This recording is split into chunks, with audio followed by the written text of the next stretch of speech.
Ola, amiguiños e amiguiñas, benvidos un día máis a Contos en Galego. O conto de hoxe... Elmer, de David Maquí. Noutrora había unha manda de elefantes. Había elefantes novos e elefantes vellos, elefantes altos e elefantes baixos, elefantes gordos e elefantes fracos, elefantes así e asá.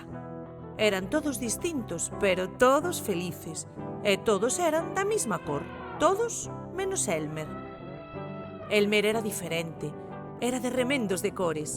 Era amarelo, e laranxa, e vermello, e rosa, e púrpura, e azul, e verde, e negro, e branco. Elmer non era de cor elefante.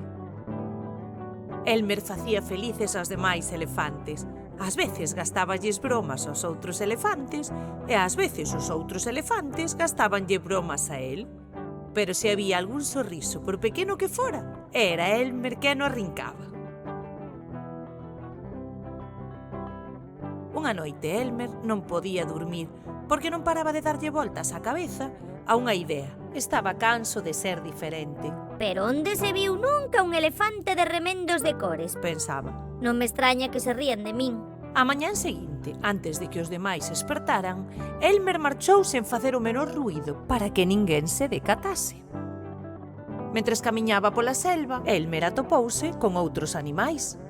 Ao velo pasar, todos lle dicían: «Bos días, Elmer!»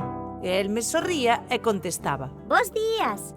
Despois de moito camiñar, Elmer atopou o que procuraba. Unha árbore grande chea de froitas de cor elefante. Elmer agarrou a árbore coa trompa e sacudiuna de un lado para outro para que as froitas caeran ao chan.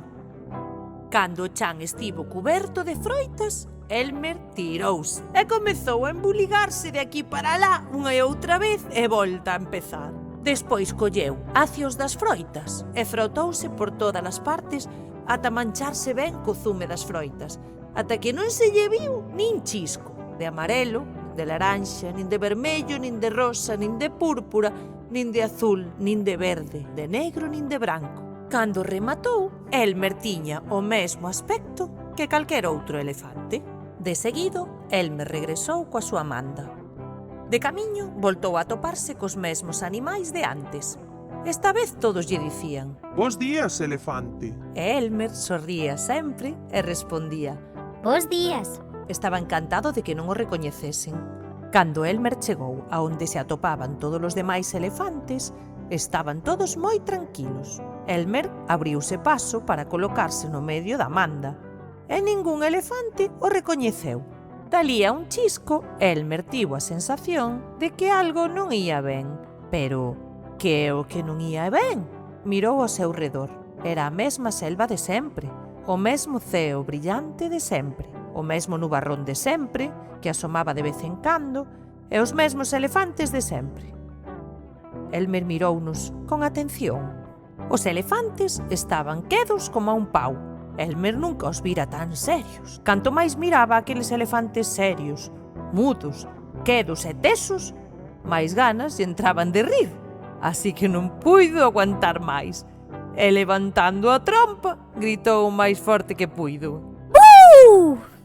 Do susto, os elefantes deron un chimpo e caeron en todas as posturas inimaginables. «Ah, vaya susto!» dixeron. E viron que un elefante se estaba partindo de risa. «Elmer!» exclamaron. «Isto é cousa de Elmer!» Entón, os demais elefantes botáronse a rir tamén. E riron como nunca o fixeran. Mentres se rían, o nubarrón comezou a descargar auga. E coa chuvia, a Elmer comezaron a vérselle de novo os remendos de cores. Os elefantes seguíanse rindo mentras a auga lavaba a Elmer e o volvía a deixar coas súas cores de sempre. «Vaya, Elmer!» dixo sin parar de rir un elefante vello. «Gastaches-nos moitas bromas boas, pero esta foi a mellor de todas. Que pouco tardache en mostrarnos as túas verdadeiras cores. Este día temos que celebralo todos os anos. Propuxo outro elefante. Será o día de Elmer.